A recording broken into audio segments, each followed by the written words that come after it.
Everyone, Shabbat Shalom ng bonggang-bongga. So update po sa ating kalabasa.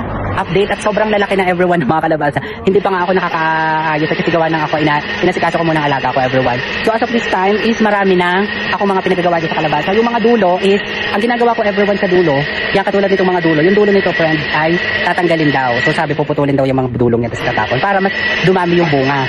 Kasi mga lalaki daw everyone itong kalabasa. Yan, marami. Sobrang dami yan, oh. Ang daming kalabasa everyone dito. Dire-diretso hanggang doon, puro kalabasa everyone ng bonggang-bongga talaga. So makikita talaga ninyo na malulusog ang kalabasa everyone. As you can see, yan, oh. Ang dami bulaklak, oh. Yun, marami. Papakita ko sa inyo yung bulaklak everyone ng bonggang-bongga. Wait lang. So ayan ang bulaklak everyone. Ang sabi daw, yan daw ay lalaki.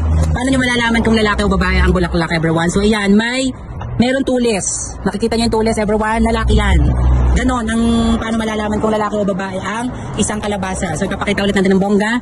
So yan, kung paano malalaman ng kalabasa, yan po, may tulis sa loob. Nakita nyo?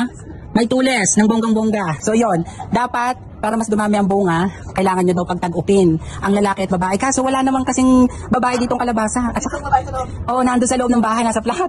So yan, ang lalaki ng pinakadahon. Diyos ko, mas malaki pa sa pagmumukha ng nagtanim ng bonggang-bongga.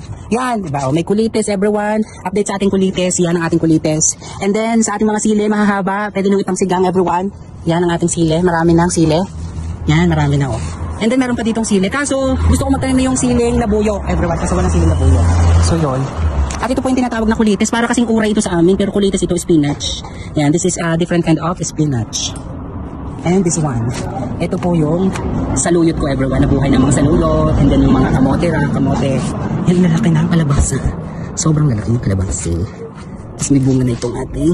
Yan yung yung kamote. And then meron na rin akong lemongrass. And then may beetroot. Yan, may beetroot na everyone. This is beetroot.